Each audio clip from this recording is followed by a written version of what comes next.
So here on Readout Productions, I'm going to be completely honest, we do not have the budget to go see World War II battlefields. It requires us to leave not just Pennsylvania, but the continent of North America, to go to the continent of Europe, or the Pacific Islands, which are even more difficult to get to.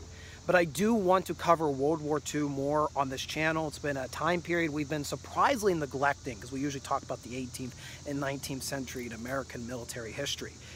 I can't get you guys to the beaches of Normandy, but I can bring you to Bedford, Virginia, to pay our respects for those that fell during D-Day and the invasion of Normandy. We are here at the National D-Day Memorial, and we're going to explore the outdoor exhibits they have to interpret the events of June 6, 1944.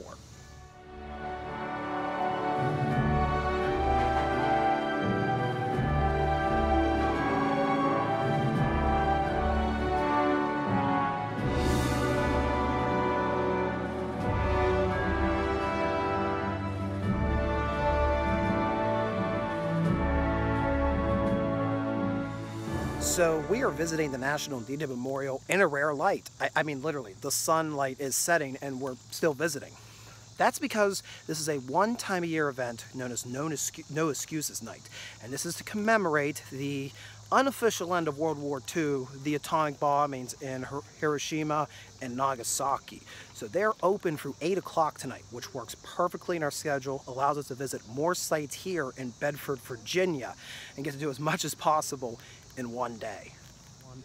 All right, so here we have a victory garden. Now, victory gardens were very important to the war effort during World War II. It was actually something we also did during World War I. But, you know, a lot of the more mass farm-produced foods, they're going directly to the military. So as part of, you know, supplementing rations and things, the government was encouraging people to actually go out and do their own gardening, even if they hadn't been doing it previously.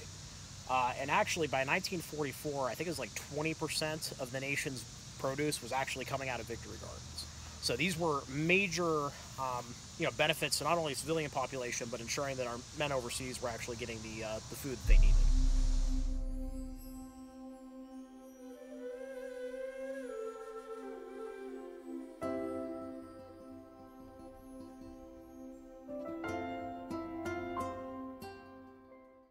As you descend down into the D-Day Memorial, all these trees are planted in honor of a veteran or an equivalent to it. In this case, we have a Yoshino cherry in memory of Philippe Fairmont, who was a Purple Heart recipient who participated in the Battle of the Bulge. So we're still in Virginia. We've not been transported to England, but this garden here is representing an English garden, and essentially it's because in England is where D-Day or the overall operations for D-Day were planned. And inside the rotunda there, you can actually see a statue of then General Eisenhower, of course later President of the United States, and they got busts of all the key Allied officials involved in planning. Right over here we actually have Omar Bradley. Of course, he was the commanding general of the United States First Army, graduated the U.S. Military Academy in 1915, and he was the first among the 59 general officers in the class that the stars fell on to become one. Protege of U.S. Army Chief of Staff George C. Marshall, who, by the way, is from our local neck of the woods. Oh yeah. I need to do a video about him one day. You really should, yeah. Yeah, he's from Fayette County, Pennsylvania. Mr. Marshall. This is one of Marshall's proteges. General Bradley served as commander of the infantry school at Fort Benning, and later he's the commander of the 82nd and later the 28th Infantry Division, which is very important to us. Yes. Highly important. Good old Bloody Bucket. Yep, Bloody Bucket. Also becomes commanding general of the 2nd Corps in North Africa and Sicily, and the commanding general of field forces in Europe before assuming command of the 1st Army. From the bridge of the USS Augusta, he monitored the assaults on Omaha and Utah beaches, empowering his subordinate commanders to lead the general ground the battle. Coming ashore on D+3, that's 3 days after the landings, the soldiers general established 1st Army headquarters and soon began planning Operation Cobra, the Normandy breakout. By August of 1944, there were more than 900,000 men in his new command, the 12th Army Group. Promoted him to the rank of General of the Army on September 22, 1950. President Truman made General Bradley, who was then serving as the Army's first chairman of the Joint Chiefs of Staff, the 5th and last Army officer to wear 5 stars.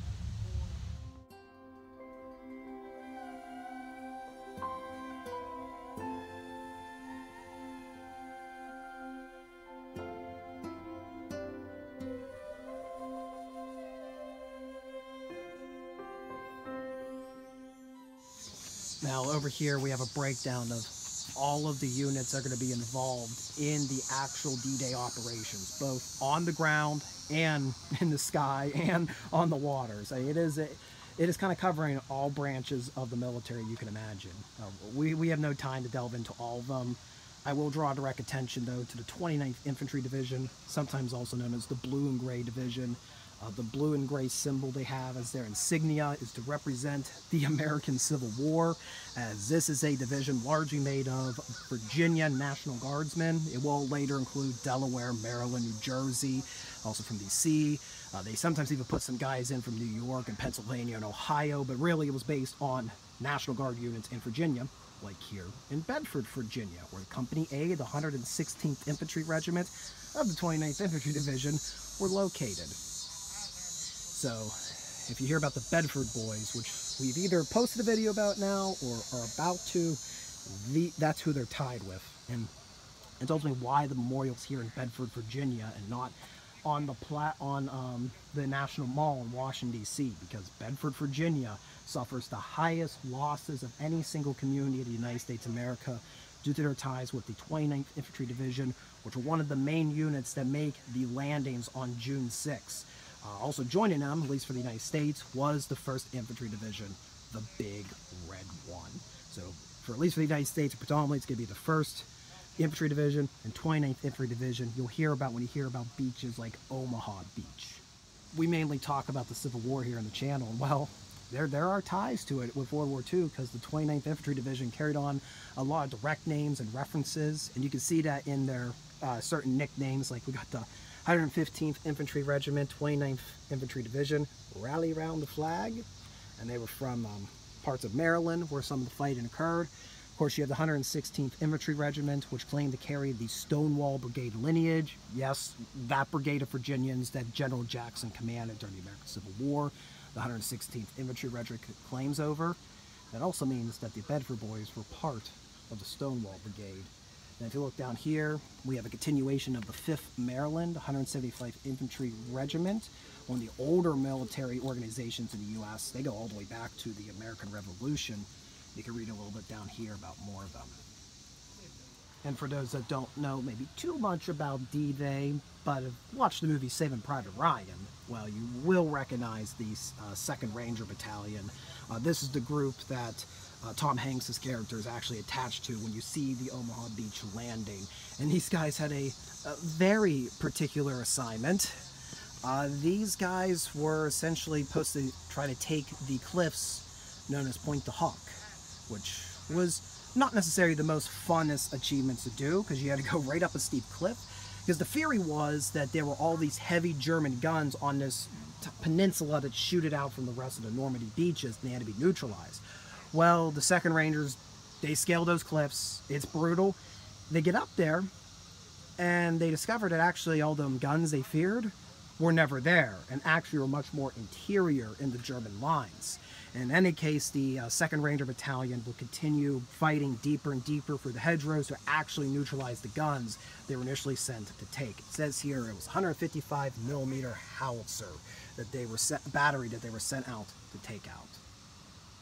And speaking of units that people know from movies, ladies and gentlemen, the 101st Airborne Division, which Easy Company was a part of. I do not think I need any more introduction for this unit. That does not mean I'm undermining their commitment. These guys were instrumental in getting behind the lines in the early morning hours of June 6th and doing tremendous destruction to the German battle lines and causing chaos. But also don't forget there were other units such as the All-American Division of the 82nd Airborne involved as well. And I know that the 82nd and 101st to this day still have a bit of a rivalry going. And right in the middle we have a division not a lot of people talk about. That is the 4th Infantry Division, the Ivy Division. After taking part in, well, first let's read about, they were organized in North Carolina in 1917. And they were part of the Allied Expeditionary Force in World War I.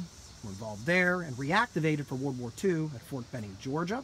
After taking part in the Louisiana and Carolina maneuvers, Ivy Division moved for training for amphibious assaults in Florida. Their training was oversaw by Major General Raymond O. Barton, who had taken command of the division in 1942. And then in 1944, Barton moved the entire division over to Britain to train additionally on the English coast before they would get involved in a nasty little episode known as Exercise Tiger. I'm a collector. Anything to say about Exercise Tiger? It was a shit show.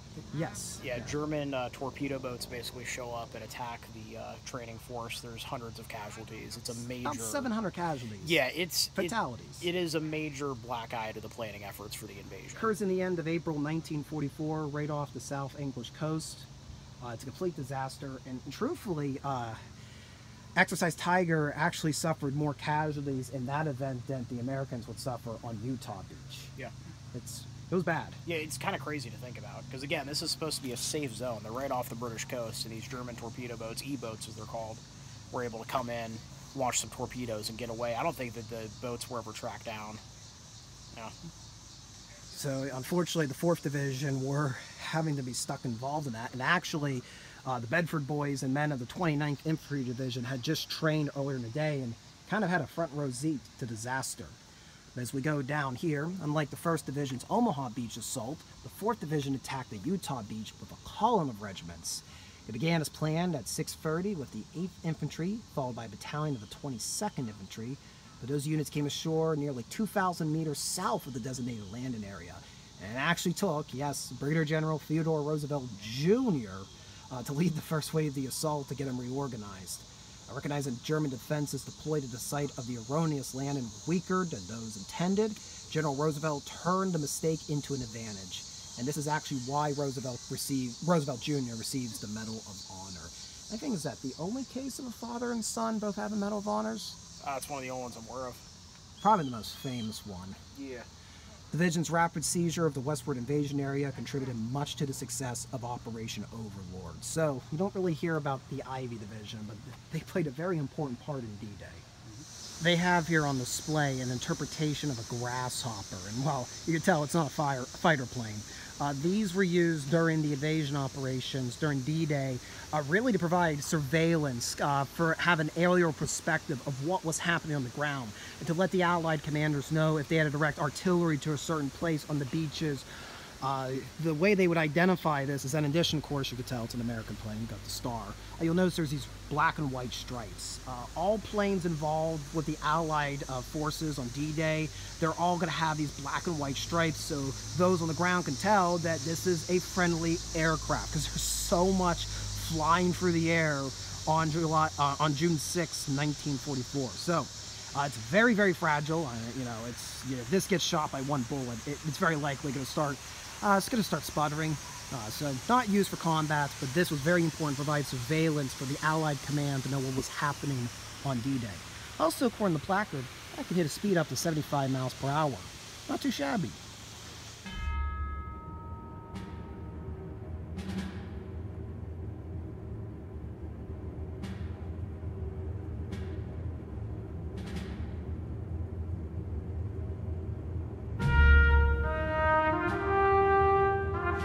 We've now ascended from the planning area of the memorial to the actual attacks themselves. Oh, this is the Gray Plaza. I'm speechless, guys. We're just going to really show you the visuals of the memorial and let it speak for yourself. Before I break, just to let you know, they do have the ground here broken into five different segments, and that's really to represent, of course, the 5 beaches that are designated to be assaulted on June 6, 1944. And I'm going to let the memorial speak for itself.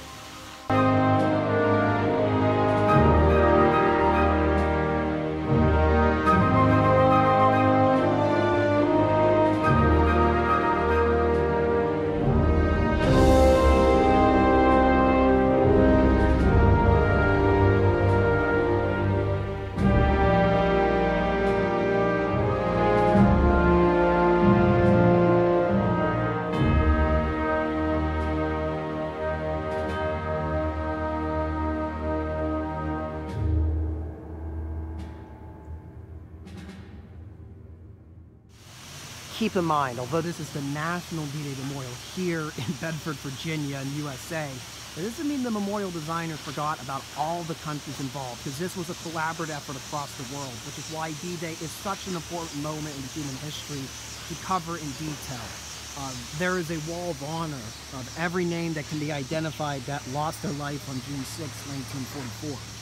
That's all Americans over there. Over here, we have names from all the other countries. So, and you can see their flags, the different nationalities that are represented. Of course, there's France there, because of course the French resistance were very important in organizing covert operations to get the landings to work. Britain, of course, they're the second biggest country to contribute troop strength in this invasion. You're going to see Canada. We did a live stream in Uncut History. We talked about the landing at Juno Beach that the Canadians were involved with. And there were so many groups of people involved. There's no way to truly get into how much human manpower went into this across the world to make it work.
Well, we are running out of time here at the National D-Day Memorial. I know I'm relatively short of words on this video.